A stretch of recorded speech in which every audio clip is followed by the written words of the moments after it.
Next illustration 3. Sridevi நீங்க படிங்க கண்ணா. சிவசங்கரி ஸ்ரீதேவிக்கு இல்லஸ்ட்ரேஷன் 1 and 2 நல்லா புரிஞ்சுதா? ம். ஏய் அப்புறம் சொல்ல மறந்துட்டேன்டா. எஃப்எம் வந்து செப்டம்பர் 11th இருந்து ஆரம்பிச்சிடுறான் சரியா? செப்டம்பர் 10th ஓஆர் முடிச்சிடுறான். ஓகே.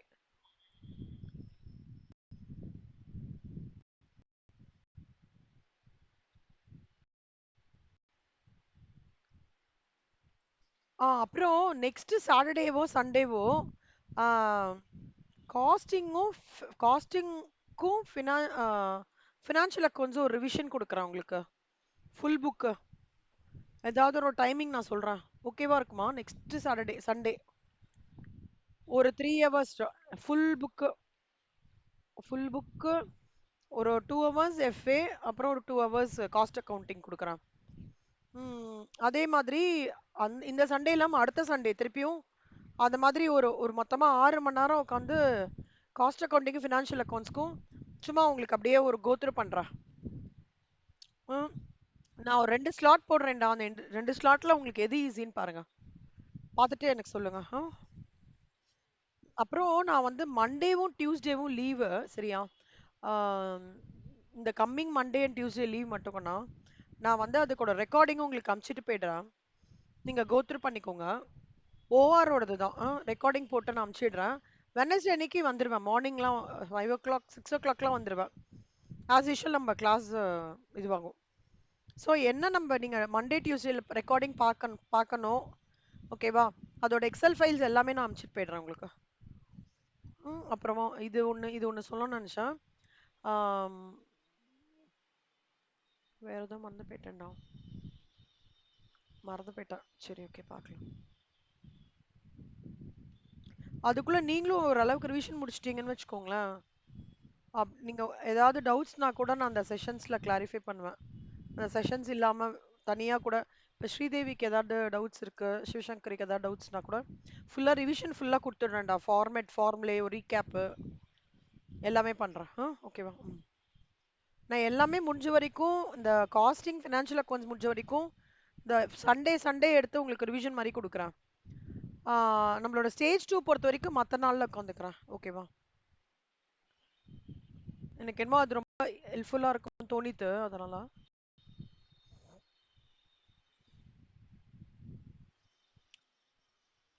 படிச்சலாம்.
இந்த கான்ட்ரிபியூஷன் என்னன்னு கேட்டிருக்காங்க. இந்த சம் நீங்க பாருங்க, ஆன்சர் உங்களுக்கு புரியுதா பாருங்க. நான் எக்ஸ்பிளைன் பண்றேன்.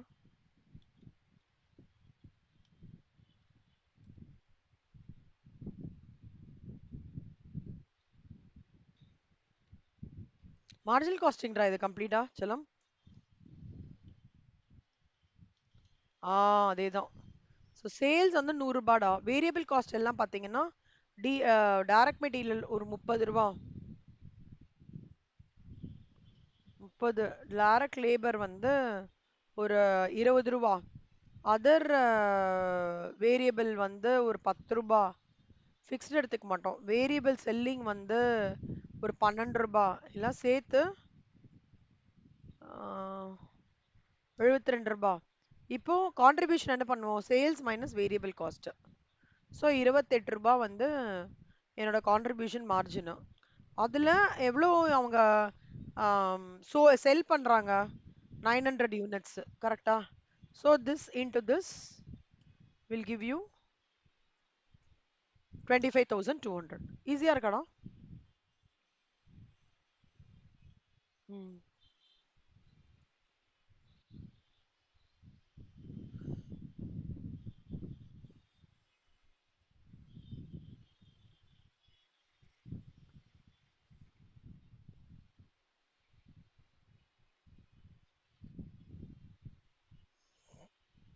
இப்போ illustration 3 4 சாரி. ரெஸ்பான்சிபிலிட்டி அக்கவுண்ட்ல இருந்து ஒரு 7 மார்க்ஸ் வருது கண்ணா.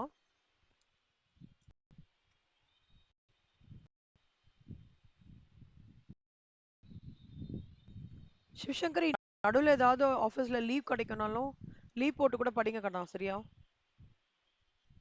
அப்படியே கஷ்டப்பட்டுருங்க.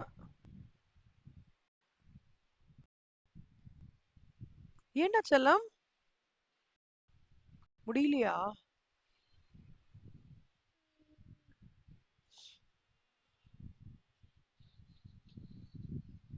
ஓ, அப்படியா? Okay okay. இல்ல நீங்க ஹெல்த் பாருங்க. நைட் ஷிஃப்ட் போய் கொஞ்சம், நான்லாம் ஒரு 4.5 வருஷம் நைட் ஷிஃப்ட்ல இருந்தேன். ரொம்ப உடம்பு ரொம்ப டவுன் ஆயிடுச்சுடா எனக்கு ஆக்சுவலா. ரொம்ப டயர்டாகி அப்படி ஆயிடுச்சு. பட் நல்ல டிசிஷன் தான். எப்போ அக்டோபர் லாஸ்டா? அக்டோபர் 22வா? சரி சரி சரி, okay.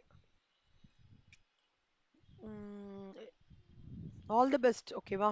But take care of your health, very important. Illustration 4 படிங்க கண்ணா.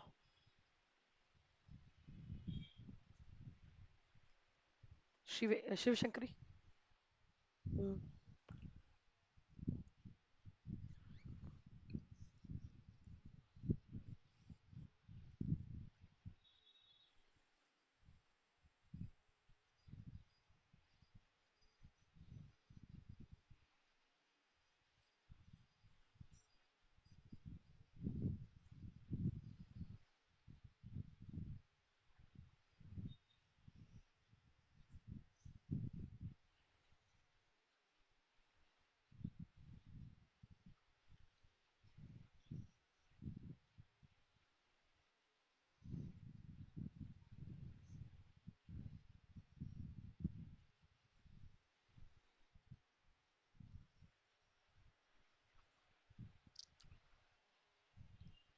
இந்த கொஷின் இது வந்து ஒரு சினாரியோ கொஷின், ஓகேவா? நம்புறது கிடையாது, சினாரியோ கொஷின். செல்லம் ஒரே ஒரு நிமிஷம்டா, அம்மா ஒரே ஒரு நிமிஷம்டா, சாரி. இந்த ஆன்சர் மட்டும் கோத்ரூ பண்ணுங்க, ஒரே நிமிஷம். நான் இங்க தான் இருக்கேன், ஒரே நிமிஷம்.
அம்மா,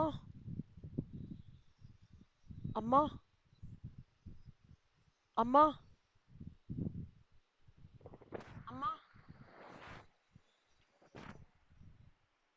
இல்லஸ்ட்ரேஷன் 4ல சம்ம மாதிரி கொடுக்கல, ஒரு சினாரியோ மாதிரி கொடுத்துருக்காங்க. என்ன சொல்லியிருக்காங்கன்னா, நேஷனல் மேகசின் அட்வர்டைசிங் காஸ்ட்டை வந்து சர்க்குலேஷன், சர்க்குலேஷனா என்னடா, எங்கெல்லாம் ஆக்ரா, டெல்லி, முசோரி அந்த மாதிரி டெரிட்டரி வைஸ்ல அலோகேட் பண்றாங்கடா. அதை வந்து அந்த டெரிட்டரியில எவ்வளோ பீப்புள் வாங்குறாங்கன்றது பேஸ். பையிங் பவர்னா என்ன, பர்ச்சேசிங் பவர் பேஸ் பண்ணி ஒரு ஒரு இண்டெக்ஸ் பேஸ் பண்ணி பண்றாங்க. டாப் மேனேஜ்மெண்ட்க்கு என்ன தோன்றதுன்னா, இப்போ கீழே கொடுத்துருக்கிற 4 கிரைட்டீரியால எந்த கிரைட்டீரியா காஸ்ட் பெனிஃபிட் வந்து அனாலிசிஸ்க்கு வந்து கரெக்டான அப்ரோப்ரியேட்டா இருக்கும், எந்த அப்ரோச்சை வந்து கரெக்டா பண்ணணும், ஒரு ஒரு சினாரியோக்கும் எந்தெந்த அப்ரோச் கரெக்டா பண்ணணும்ட்டு. இது ஆக்சுவலா பார்த்தோம்னா ஒரு மார்ஜினல் காஸ்டிங் சம் கூட சொல்லலாம் இதை. ரெஸ்பான்சிபிலிட்டி அக்கௌண்டிங் லைட்டா தான் டச் ஆகுதுங்க. அது எப்படி பாருங்களேன், சப்போஸ் நான் ஒரு அன்ப்ராஃபிட்டபிள் டெரிட்டரியை க்ளோஸ் பண்றேன்னு வச்சுக்கோ செல்லம். ஜென்ரலா மார்ஜினல் காஸ்டிங்ல நம்ம எதை கீனா எடுத்துப்போம், பிவி ரேஷியோவும் கான்ட்ரிபியூஷன் லைன் கரெக்டா எடுத்துப்போம், கரெக்டா. ஸோ இவங்க என்ன சொல்றாங்கன்னா, ஒரு அன்ப்ராஃபிட்டபிள் டெரிட்டரியை வந்து நீ க்ளோஸ் பண்றதுக்கு காஸ்ட் பெனிஃபிட் ஃபிகர்ஸ் அண்டர்ஸ்டாண்ட் பண்ணிக்கணும் அப்படின்னா அதோட முக்கியமான கான்செப்ட் என்னன்னா கான்ட்ரிபியூஷன் மார்ஜின் நீ கண்டுபிடிக்கணும் அப்படின்றது இவங்களோட ஃபர்ஸ்ட் ஹிண்ட் கொடுக்குறாங்க. அதுக்கு ஆன்சர்ஸ் எப்படி கொடுக்குறாங்க பாருங்களேன். அன்ப்ராஃபிட்டபிள் டெரிட்டரின்னு சொல்லிட்டு க்ளோஸ் பண்ணிடாதீங்க, அப்ராப்ரியேட் கிடையாது. அந்த டெரிட்டரி வந்து closing the territory will not change. ஒரு டெரிட்டரியை க்ளோஸ் பண்ணதுனால அட்வர்டைஸ்மெண்ட் எக்ஸ்பென்சஸ் இம்பாக்ட் ஆகுமா அப்படின்னா கிடையாது. Will not change amount. ஏன்னா அட்வர்டைஸ்மெண்ட் எக்ஸ்பென்சஸ்ன்றது இப்போ வந்து எந்த நியூஸ் பேப்பர் 2 பேரும் படிப்பீங்க?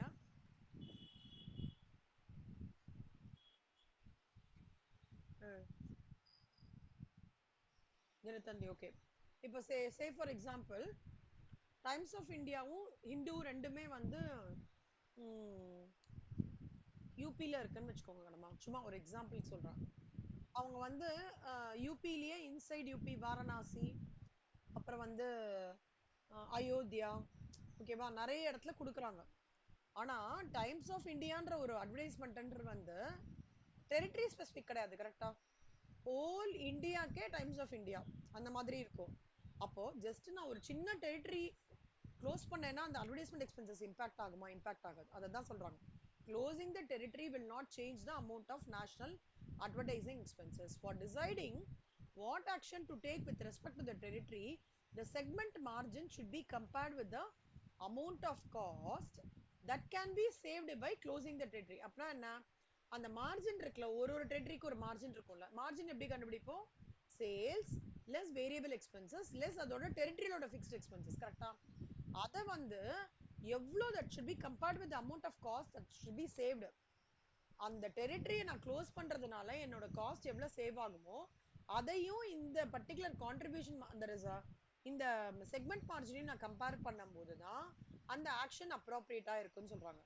இதனால என்ன தெரியறதுன்னா, whether or not the territory is making a contribution to cost that will continue regardless of the decision. அப்படின்னா என்ன அர்த்தம், நான் அதுக்கு வந்து advertisement cost incur பண்றேனோ advertisement cost incur பண்ணேனோ that will not have a very good impact on my decision making. The core point in my decision making எப்படி இருக்கணும், sales less variable expenses less direct fixed expenses ஓட மார்ஜினை நான் எவ்வளவு saving பண்ணணும்னு நினைக்கிறேன் அதோட compare பண்ணி பார்த்தாதான் அந்த டிசிஷன் மேக்கிங் இந்த ஏக்கு வந்து அப்ராப்ரியேட்டா இருக்குன்னு சொல்றாங்க. புரியுதா? ஓகேவா? 2 பேருக்கு புரியுதா? இங்க core concentration advertisement cost whether it will be impacting various decision scenarios, அதுதான் இங்க பாயிண்ட். அது வந்து நம்ம ஒரு ஆல்ரெடி மார்ஜினல் காஸ்டிங் நம்ம படிச்சதுனால அந்த பாயிண்ட்டையும் ஜென்ரலா இருக்கிற ஒரு அண்டர்ஸ்டாண்டிங்கையும் கனெக்ட் பண்ணி நம்ம ஆன்சர் ஜஸ்டிஃபை பண்றோம். புரியுதா? 2 பேருக்கும் ஏதாவது டவுட் இருக்கா? ஓகே. நெக்ஸ்ட் என்ன கேக்குறாங்கன்னா, for deciding whether or not a territorial manager has obtained sufficient sales volume.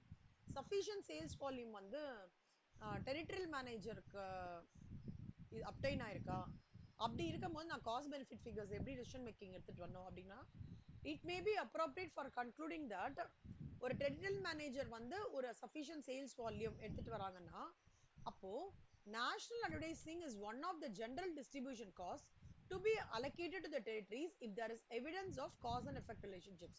அதாவது ஒரு ஒரு டெரிட்டரியிலனா செம்ம ஹியூஜ் வால்யூம் அவுட்ஸ்டாண்டிங்கா இருக்குன்னு வச்சுக்கோங்களேன், ரொம்ப நல்லா இருக்குன்னா அப்பனா என்ன பண்ணலாம், அந்த டிஸ்ட்ரிபியூஷன் காஸ்ட்டை வந்து நேஷனல் அட்வர்டைசிங், அதாவது அந்த டிஸ்ட்ரிபியூஷன் காஸ்ட்டை வந்து அந்த டெரிட்டரிஸ்க்கு நிஜமாலே ரொம்ப எக்ஸீடிங்கா பண்ற சேல்ஸ் வால்யூம் பண்றாங்க. ஆனா சில டெரிட்டரிஸ் பாத்தீங்கன்னா நார்த் ஈஸ்டுக்கும் மகாராஷ்டிராவும் மிசோராமும் கம்பேர் பண்ணுங்களேன் கண்ணா.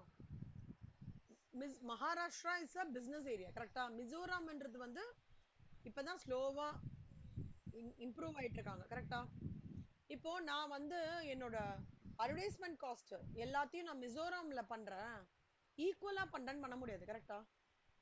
ஏன் அப்படின்னா நான் வந்து எனக்கு மகாராஷ்டிரால தான் சேல்ஸ் வால்யூம் நிறைய இருக்கு, அங்க கம்மியா இருக்குன்னு தெரியும். அப்ப நான் என்ன பண்ணணும்னா I will have to do it on a proportionate basis.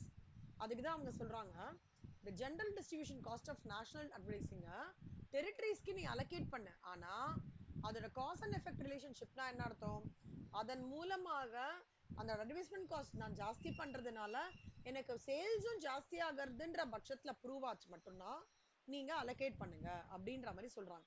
இது எதுக்கு ஆன்சர் பண்றாங்க அப்படின்னா சஃபிஷியன்ட் சேல்ஸ் வால்யூம் ஒரு பர்டிகுலர் டெரிட்டரியில மட்டும் நிறைய இருக்குன்ற போது எப்படி அப்ரோச் பண்ணணும் அப்படின்றதுக்கு இந்த பாயிண்ட் 2 ஓகேவா. பாயிண்ட் 3 பாத்தீங்கன்னா கண்ணா அவங்க எங்கன்னு எப்படி நான் வந்து ஒரு டெரிட்டரியை எஃபிஷியன்ட்டா, நீங்க தான் டெரிட்டரி மேனேஜர் தான் ஓகேவா, எப்படி எஃபிஷியன்ட்டா ப்ரூவ் பண்ண முடியும் அப்படின்னு பார்த்தோம்னா அதுக்கு அவங்க என்ன சொல்றாங்கன்னா காஸ்ட் அண்ட் பெனிஃபிட் ஃபிகர்ஸ் வந்து, அதாவது இந்த மெத்தடுன்றது ஒண்ணும் இல்லடா, method of allocation giving cost and benefit figures இருக்குல்ல, அதை தான் அந்த மெத்தட்னு சொல்றாங்க. ஜஸ்ட் காஸ்ட் பெனிஃபிட் ஃபிகர்ஸ் மட்டும் வச்சு நம்ம பண்ணக்கூடாது. டெரிட்டரியல் மேனேஜர் வந்து அவரோட அசஸ்மெண்ட் எப்படி பண்ணணும்னா கரெக்டா அவரு எக்ஸ்பென்சஸ்லாம் எடுத்துட்டு வந்திருக்காரா ஓகேவா, கண்ட்ரோல் ஆஃப் காஸ்ட் கரெக்டா பண்ணிருக்காரா ஓகேவா. இன்னொன்னு எங்க கண்ட்ரோல் ஆஃப் காஸ்ட் ப்ராப்பரா பண்ணலையோ அப்போ அங்க வந்து கொஞ்சம் ஸ்க்ரூட்டினி பண்ணணும். ஜென்ரலா நேஷனல் அட்வர்டைசிங் அமௌண்ட் வந்து மஸ்ட் பி சென்ட்ரலி கண்ட்ரோல். அப்படின்னா என்ன, ஒரு ஹெட் இருக்கணும்டா, ஹெட் ஆஃப் த டிவிஷன் இருக்கணும், அவங்க தான் இந்த அட்வர்டைஸ்மெண்ட் காஸ்ட் கண்ட்ரோல் பண்ணும். நீங்க யோசிச்சு பாருங்களேன், சென்னையில இருக்கிற ஒரு ஹெட் வந்து டெல்லியில இருக்காங்கடா, சென்னையில இருக்கிறவங்க நேஷனல் அட்வர்டைஸ்மெண்ட் காஸ்ட் கண்ட்ரோல் பண்ணணும்னா என்ன ஆகும், நிறைய பாலிடிக்ஸ் வரும் கரெக்டா. அதெல்லாம் இல்லாம எந்த டெரிட்டரிக்கும் ஸ்பெசிஃபிக்கா இருக்கக்கூடாது. It should be a central place which basically looks into the or supervise the national. அப்பதான் எந்த பார்ஷியாலிட்டி இல்லாம எந்த பாரபட்சமும் இல்லாம நேஷனல் அட்வர்டைசிங் காஸ்ட் வந்து கரெக்டா கண்ட்ரோல் ஆகும். புரியுதுடா. ஸோ நேஷனல் அட்வர்டைசிங் காஸ்டோட கண்ட்ரோல் வந்து should not be territory specific but it should be centre specific. புரியுதா. Next, for determining whether or not advertising cost are satisfactorily controlled, அதாவது it is not appropriate to allocate the national advertising cost territories from a control standpoint of view. Control can be exercised only over the total expenditure of national advertising, and the source control is not aided by allocating this total to the territories. அதாவது இப்போ நான் எனக்கு வந்து 50 லட்சம் ரூபாய் advertising cost இருக்குடா, நான் வந்து எல்லா டெரிட்டரிஸ்க்கும் ஈக்குவலா பண்ண முடியுமா, பண்ணக்கூடாது கரெக்டா. எனக்கு ஒரு டெரிட்டரியில வந்து ஒண்ணுமே பெருசாவே இன்கமே இல்லைன்னு வச்சுக்கோங்களேன், ரெண்டு விஷயம், ஒண்ணு அந்த டெரிட்டரியிலே இருக்கிற மேனேஜர் வந்து ப்ரொடக்டிவா இல்லைன்னு சொல்லலாம் இல்லையா, இல்லைன்னா அங்க படிக்கிறதுக்கே ஆளே இல்ல. ட்ரைபல் பீப்புள்லாம் என்னடா நியூஸ் பேப்பர் வாங்குவாங்க, வாங்க மாட்டாங்கல்ல. இந்த அருணாச்சல் பிரதேஷ், மிசோராம், மணிப்பூர், அருணா மேகாலயா இவங்கெல்லாம் இருக்காங்கல்ல, இவங்கெல்லாம் ஸ்டில் வந்து நிறைய இன்னும் டெவலப்மெண்ட் வரணும்.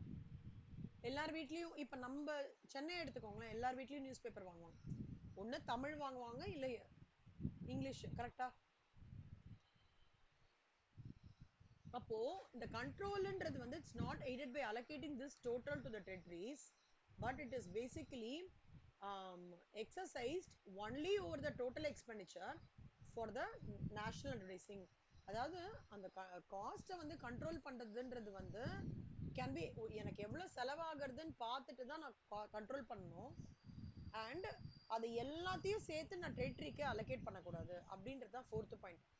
இந்த கான்செப்ட்ஸ் நாலுமே ஒரு கான்ட்ரிபியூஷன் பேசிஸ்ல தான் எடுத்துட்டு வந்திருக்காங்கடா மார்ஜினல் காஸ்டிங். ஃபர்ஸ்ட் பாத்தீங்கன்னா contribution margin minus sales minus contribution margin sales less variable cost. Contribution control segment மேனேஜர்ஸ்க்கு எப்படி எடுத்துட்டு வந்திருக்காங்க, contribution margin less direct fixed cost controllable by segment managers. Direct fixed காஸ்ட்ன்றது வந்து discretionary fixed cost such as advertising, research and development, sales promotion அந்த மாதிரி. Segment மார்ஜின்னா என்ன அர்த்தம்னா contribution controllable by segment managers less fixed cost controllable by others. Fixed cost controllable by others include என்னெல்லாம்னா committed fixed cost னா என்னன்னு தெரியும்லடா, depreciation இருக்கும், property tax, insurance, segment managers. So அதெல்லாம் வந்து கண்ட்ரோலபிள் பை அதர்ஸ். இதெல்லாம் நெட் இன்கம்னா என்ன சொல்லுவோம் செக்மெண்ட் மார்ஜினுக்கு? Net income minus segment margin. Net income is equal to segment மார்ஜின்னா ஒன்றும் இல்லடா, செக்மெண்ட் ப்ராஃபிட் தான் செக்மெண்ட் மார்ஜின் சொல்லுவாங்க. Segment profit less unallocated common cost. இந்த 4 பேஸ் பண்ணி தான் நம்ம எப்பவுமே காஸ்ட் அலோகேஷன் பண்ணணும். இந்த 4 பாயிண்ட் தான் இதோட ஓவரால் ஆன்சர் பண்ணுமா. ஏதாவது ஒரு கான்ட்ரிபியூஷன் அப்ரோச் நம்ம காஸ்ட் அலோகேஷன் எடுத்துக்கலாம். ஒன்னு sales less variable cost marginal cost ஓடுது இல்லையா, அதுல இருந்து டைரக்ட் ஃபிக்ஸட் காஸ்ட் மைனஸ் பண்ணிக்கோங்க. இல்லையா நான் வந்து கான்ட்ரிபியூஷன் எவ்வளவு செக்மெண்ட் மேனேஜர் கண்ட்ரோல் பண்ண முடியும், அதுல இருந்து ஃபிக்ஸட் காஸ்ட் கண்ட்ரோலபிள், ரெண்டுமே கண்ட்ரோல், அது செக்மெண்ட் மார்ஜின். 4 மெத்தட்ல எந்த மெத்தட் வேணா எடுத்துக்கலாம்டா. Either contribution approach, margin approach, or contribution controllable by segment managers approach, இல்ல segment margin approach, or net income approach. இந்த 4 தான் நம்ம எடுத்து we can actually do a cost benefit analysis which will yield a good return. இதுதான் illustration for. புரியுதா? அதான் doubt இருக்கா? நீங்க வந்து இந்த சம் எப்படி பார்க்கணும்னா, ஃபர்ஸ்ட் இந்த கொஸ்டின் நல்லா படிச்சுக்கோங்க. அந்த 4 பாயிண்ட்ஸை எழுதி பாருங்க. எழுதி பாருங்க, பார்க்காமலாம் பார்த்து எழுதி பார்த்துட்டு ஒரு வாட்டி படிச்சு பாருங்க. அப்புறம் அதே உங்களோட ஓன் டேர்ம்ஸ்ல எழுதி பாருங்க. மேனேஜ்மெண்ட் அக்கவுண்டிங் சம்ஸ் வரட்டு வராது செல்லம், சினாரியோ பேஸ்டும் கண்டிப்பா வருவாங்க. ஓகேவா? 65% புக்ல இருந்து தான் சம்ஸ் எடுக்கிறாங்க. நான் திருப்பி எம்பசைசிங். அதனால ஒரு சம் கூட விட்டுறாதீங்க. நான் 99% என்னோட பெஸ்ட் நாலேஜ் நான் எல்லா சம்ஸையுமே உங்களுக்கு போட்டுட்டு இருக்கேன். என்னோட டவுட் சம்ஸையும் நான் கிளாரிஃபை பண்ணிடுவேன். ஒரு சம்ம கூட விட்டுறாதீங்கடா, சரியா? சி பேப்பர் வந்து ஒரு 20-30 மார்க்குக்கு கொஞ்சம் யோசிக்கிற மாதிரி தானே வைப்பாங்க ப்ரொஃபஷனல் கோர்ஸ். ஆனா 65 மார்க் வரைக்கும் உங்களால ஈஸியா கிராக் பண்ண முடியுன்றது என்னோட ஸ்ட்ராங்கான, 2 பேரும் ஈஸியா பண்ணுவீங்க. ஓகேவா? அதனால புக்ல இருக்கிற சம்ஸ் தரவு நல்லா பண்ணிடுங்க. பின்னாடி இருக்கிற MCQs true or false fill up தான் நல்லா தரவு பண்ணுங்க. அது நல்லா தரவு பண்ணிட்டீங்கன்னா கண்டிப்பா சொல்றேன் 60 above ஷுவரா வாங்குவீங்க. தியரியும் ஈக்குவலண்டா படிக்கணும், சரியா? இல்லஸ்ட்ரேஷன் 5 இப்ப யார் படிச்சீங்க கண்ணா? சிவசங்கரியா? ஸ்ரீதேவி படிக்கணுமா இல்லஸ்ட்ரேஷன் 5? படிங்க ஸ்ரீதேவி. நிதான ஸ்ரீதேவி, நிறுத்தி நிதானமா படிங்க.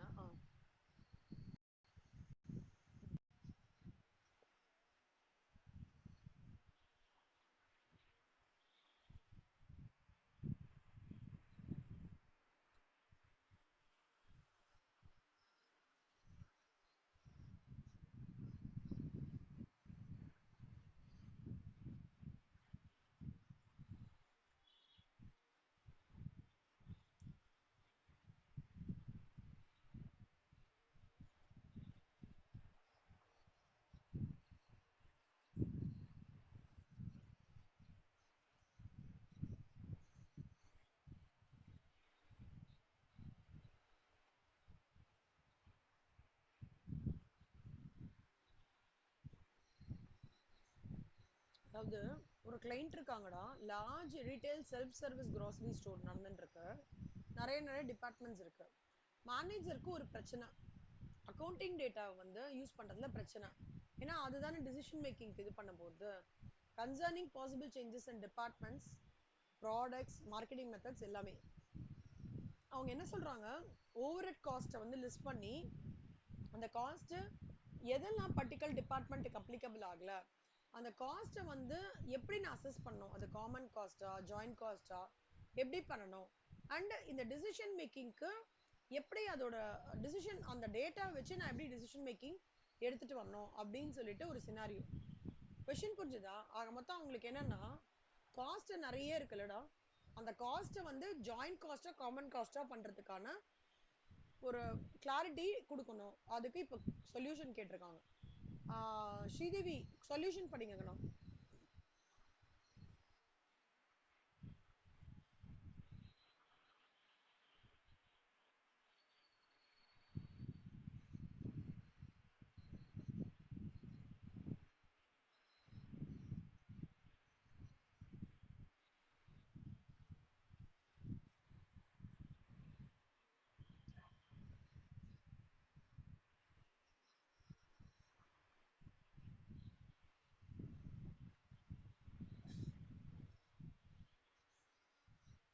Discounting distance to discounting depart discontinue போட்டிருக்காங்கண்ணா எனக்கு இல்ல டிஸ்கவுண்டிங் போட்டிருக்கோம் டிஸ்கண்டினியூ போட்டிருக்கோம் இல்ல கண்ணா டிஸ்கண்டினியூங் தான் கரெக்ட் டிஸ்கவுண்டிங் தப்பு அது மாத்தின்றீங்க நீங்க சொன்னது கரெக்ட்னு சொல்லிட்டு ஆ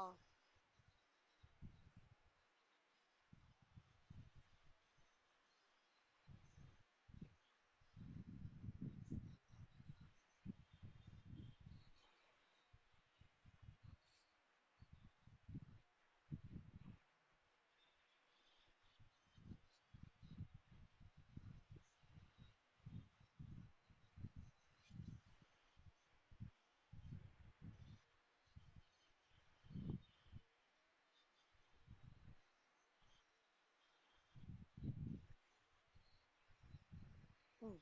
அதாவது காமன் காஸ்ட் சேல்ஸ் டிபார்ட்மெண்ட்ன்றது வந்து மெனி எக்ஸாம்பிள்ஸ் இருக்குடா காமன் காஸ்ட்னா என்ன ரெண்ட் காமன் காஸ்ட் தான் கரெக்டா ஒரு டிபார்ட்மெண்ட் ஸ்பெசிபிக் சொல்ல முடியாது சூப்பர்விஷன் பண்றவரும் காமன் காஸ்ட் தான்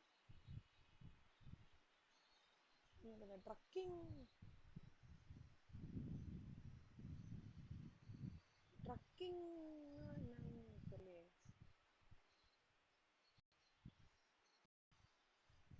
ட்ரக்கிங் ஆடா ஒரே நிமிஷம் நான் ட்ரக்கிங் ஒரே நிமிஷம் கன்வின்ஸ்னா oh thanks thank you so conveyance cost and advertising cost இது நாலுமே காமன் காஸ்ட் காமன் காஸ்ட்ன்றது வந்து ஆஹ், என்னதான் வந்து அவங்க அலோகேட் பண்றாங்கன்னாலும் ஓகேவா அது வந்து sometimes it results in misleading ரிசல்ட்ஸ்னு சொல்றாங்க ஓகே அப்போ ஒரு டிபார்ட்மெண்ட் வச்சுக்கணுமா வேணுமா இல்ல டிபார்ட்மெண்ட் நியூவா பண்ணணுமா இல்ல எக்ஸ்பான்ஷன் பண்ணணுமா இல்ல ஒரு இந்த மாதிரி டிசிஷன்ஸ் எல்லாமே ஒரு அப்போர்ஷன்மெண்ட் டேட்டா ப்ரொடியூஸ் இந்த அப்போர்ஷன்மெண்ட்ல டிசைட் பண்ண முடியாது ஓகேவா சப்போஸ் ஒரு டிபார்ட்மெண்ட்டே டிஸ்கண்டினியூ பண்ணணும் ஏன்னா அது வந்து அன்ப்ராஃபிட்டபிளா இல்லைன்னா it may be determined that the cost of other departments will increase as a result of having to observe most of the shared common cost இப்ப பாருடா ஒரு டிபார்ட்மெண்ட்டை நான் டிஸ்கண்டினியூ பண்றேன்னா என்ன ஆயிடும் அந்த காமன் காஸ்ட் இருக்கு இல்லையா அந்த காமன் காஸ்ட் இத்தனை நாளா அந்த டிபார்ட்மெண்ட்டுக்கு நம்ம சார்ஜ் பண்ணியிருந்தோம்ல கரெக்டா ஓ ஏ பி சி டி இப்படி இருக்கு இந்த டிபார்ட்மெண்ட் சரியா ஃபங்க்ஷன் ஆகல ஆனா காமன் காஸ்ட் 10,000 இப்படி கொடுத்துருக்கோம்னு வச்சுக்கோங்கண்ணா இப்போ இந்த டெப்போ காமன் காஸ்ட் பண்ணிட்டு இருக்கோம் ரெண்டே வச்சுக்கோங்களேன் இப்படி பிரிச்சுட்டு இருக்கோம்னு வச்சுக்கோங்க திடீர்னு நான் டிபார்ட்மெண்ட் ஏவே இல்லைன்னா அப்ப இந்த 10,000 எங்க போகும் 3 பேருக்கு பிரிச்சு போயிடுமா கரெக்டா அப்ப என்ன ஆயிடும் the cost to common cost of sharing of this particular 10,000 will be added to the remaining departments கரெக்டா புரியுதா அது if a department is discontinued because it appears to be the cost of other departments will increase as a result of observing this இந்த word தான் ரொம்ப important will increase as a result of having to observe more of the shared common cost அப்ப வந்து என்ன ஆகும் இந்த 10,000 ரூபாய் into 1/3 இங்க போகுமா அப்ப இவனோட முன்னாடி 10,000 ரூபாய் இருந்தது இப்ப இவன் இல்லாததுனால இவங்க எவ்வளவு பேர் பண்ணிக்கணும் 13,000 பேர் பண்ணிக்கணும் புரியுதாடா கரெக்டா ப்ரீவியஸா எப்படி இருந்தது இப்படி இருந்தது ப்ரீவியஸ் பிஃபோர் டிஸ்கண்டினியூவிங் ஏ இப்படி இருந்தது 10,000 இருந்தது இப்போ ஏ நான் டிஸ்கண்டினியூ பண்ணிட்டேன் அப்ப என்ன ஆகும் இந்த 10,000 இது இவங்க தானே ஷேர் பண்ற மாதிரி ஆயிடும் கரெக்டா அப்ப என்ன ஆகும் என்னோட ஓவரால் ஆப்ரேட்டிங் ரிசல்ட்ஸும் will be less favourable if my unprofitable department is discontinued அதான் சொல்றாங்க அப்போ இந்த காமன் காஸ்டோட இந்த இது வந்து நம்ம என்ன என்ஜூர் பண்ணணும்னா அன்ப்ராஃபிட்டபிளா இருந்தாலும் அந்த காமன் காஸ்ட் வந்து பேர் பண்றதுக்கான அப்சர்வ் பண்றதுக்கான ஒரு விஷயம் வந்து வந்து கரெக்டான அனாலிசிஸ்ல பண்ணினாதான் இந்த common cost of the discontinued department will not be become a problem for the rest of departments அதான் that's the overall operating results. அவங்க என்ன சொல்றாங்க, இப்படி பிரிச்சு இப்படி கொடுக்கும்போது காமன் காஸ்டா கொடுக்கும்போது என்ன அவுட்கம் வரும்னு கேக்குறாங்க. மேக்கிங் டிசிஷன்ஸ் அப்ப என்ன அவுட்கம் வரும், the rest of the cost will be borne by the rest of the departments. அப்போ it will increase, the every department's cost will increase as a result of having to observe the most of the shared common cost. Thereby overall operating results will get affected if the unprofitable A is discontinued. புரியுதாடா? இதான் சொல்ல வந்தாங்க. சிவசங்கரி புரியுதா Sridevi? Okay.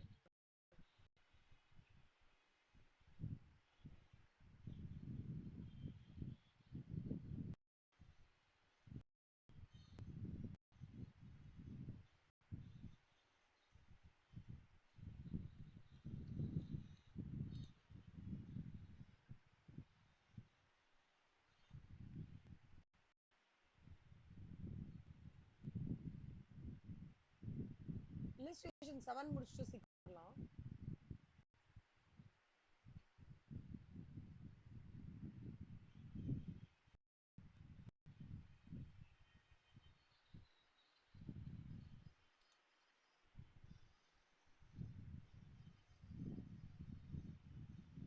Mr. P.K. Dhawan, plant manager for the laser printer factory of Bharat Co, brushed his hair back and signed.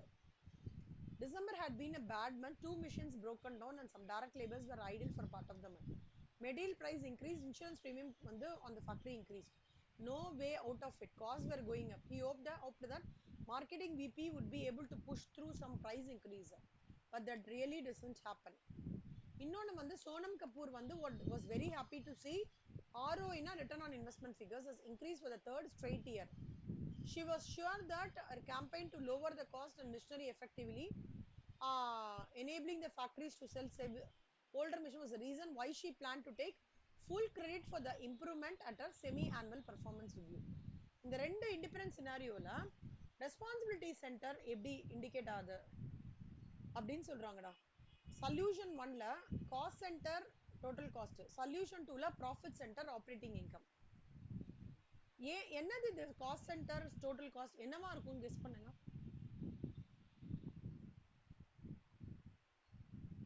Type of responsibility centre தான், அவ்வளவுதான். நீங்க ஜட்ஜ்மெண்ட்லாம் கொடுக்க வேண்டாம். இந்த சினாரியோக்கு எந்த இந்த காஸ்ட் எல்லாம் எங்க போகும், எந்த ரெஸ்பான்சிபிலிட்டி சென்டருக்கு போகும்னு கேக்குறாங்க.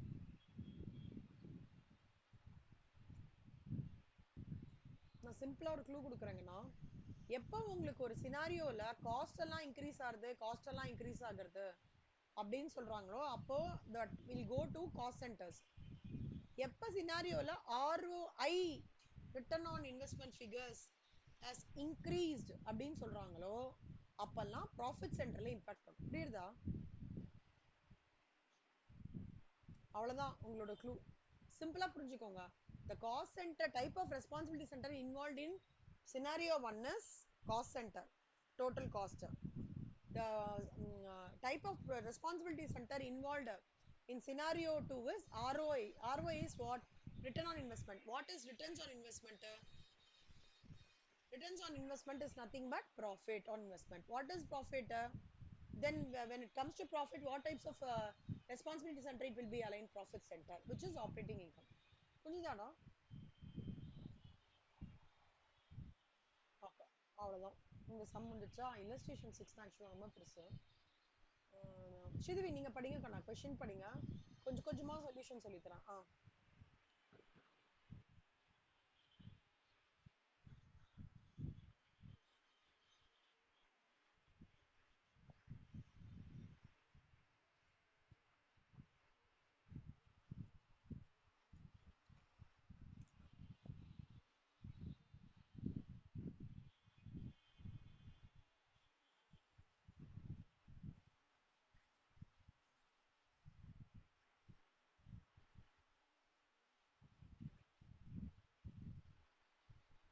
Okay super. ஒரு பேங்கோட மந்த்லி சர்வீஸ் வந்து the monthly service by a bank makes on a customer's checking account is based on cost of handling each account. Customer வந்து இந்த பாலிசில ரொம்ப உடன்பாடு இல்ல. பிகாஸ் எப்படி வந்து ஹேண்ட்லிங் அக்கௌண்ட்டை வந்து எப்படி அதை டிட்டர்மைன் பண்ண முடியும், அதை நீங்க கஸ்டமரோட எப்படி அக்ரி பண்ணிக்கிறீங்களா? Discuss fully the problems involved and determine the cost for such a service including the limitations ன்னு சொல்றாங்க. இப்போ இந்த மாதிரி இருக்கும்போது நம்ம ரொம்ப கிளியரா இருக்கணும்டா. எதெல்லாம் காமன் காஸ்ட், எதெல்லாம் ஃபிக்ஸட் காஸ்ட். ஓகேவா? அதாவது ஒரு பேங்க் அக்கவுண்ட் நம்ம வந்து ஆப்ரேட் பண்றதுனால okay does not change the cost of operating a bank would not change because of the addition of new accounts or the loss of old ones. ஆனா இந்த டெப்ரிசியேஷன்லாம் இருக்குல்லடா, bank building, fixtures, equipment, salaries of staff, all these things are considered to be fixed cost. கரெக்டா? இப்போ there would have to be a considerable change in the number of accounts before there would be any noticeable impact on these fixed cost. For example, the vault houses not only the files of commercial accounts but also the savings accounts record collateral on loans, coins, bills and many other types of properties and records. Bank வந்து லார்ஜா இருக்கிற வரைக்கும் and work highly specialized, a teller will handle a good many types of operations during the working day. A given official may make loans, open new accounts, advise customers, எல்லாமே பண்ண முடியும். But it will be very difficult to assign many of such operating expenses to any particular type of operation, let alone any account. அதாவது சின்ன பேங்கா இருந்ததுன்னா நீங்க பார்த்திருப்பீங்க, நாலே நாலு ஆள் இருப்பான். அவனே லோன் அப்ளிகேஷன் கொடுக்கறதுக்கும் ஹெல்ப் பண்ணுவான், சேவிங்ஸ் பேங்க் அக்கௌண்ட் ஓபன் பண்றதுக்கும் ஹெல்ப் பண்ணுவான், லாக்கர் ஓபன் பண்றதுக்கும் ஹெல்ப் பண்ணுவான். ஓகேவா? கஸ்டமருக்கு எல்லாமே சாட்டிஸ்ஃபை பண்ணுவான். If suppose if it's a big பேங்க்னு வச்சுக்கோங்களேன், ஒரு ஒரு ஆளுக்கும் ஒரு ஒரு டாஸ்க் அசைன் பண்ணுவாங்க. அப்பனா என்ன ஆகும், அந்தந்த ஆபரேஷனுக்கு இப்போ bank savings bank account open பண்றாங்க அப்பனா one person will be incharge of opening of அக்கௌண்ட்னா அந்த அந்த பர்சனோட salary இருக்கு பாத்தீங்களா கண்ணா, அது அந்த பர்டிகுலர் டாஸ்கோட அப்போர்ஷனேட் பண்ணுவாங்க. இன்னொருத்தர் வந்து லாக்கர் சிஸ்டம்லயே பக்கத்துல உட்காந்துட்டு ஒரு பெரிய லாக்கர் வச்சிருக்கீங்களா உங்களது? நீங்க யாராவது நகை லாக்கர் ஏதாவது வச்சிருக்கீங்களா? நீங்க எப்பாவது ஒரு ஆப்பர்ச்சுனிட்டி கிடைச்சதுன்னா பேங்க்ல போய் பாருங்க. நகை லாக்கர் பெரிய பேங்க்ல எல்லாம் பாத்தீங்கன்னா நகை லாக்கர் பக்கத்துல ஒரு ஆள் உட்காந்துட்டு பெரிய ஃபைல் வச்சிருப்பாரு. ஓகேவா? அந்த ஃபைல்ல யாரு என்னைக்கு அந்த லாக்கர்ல வச்சாங்க, லாக்கர் நம்பர் என்ன. அதே மாதிரி எவ்ரி 5 months ஒன்ஸ் அந்த லாக்கரோட யார் ரிவ்யூ பண்ணுவாங்க. ஏன்னா லாக்கர் சார்ஜஸ் பேங்க்ல இருந்து கணக்கு எடுத்துப்பாங்க.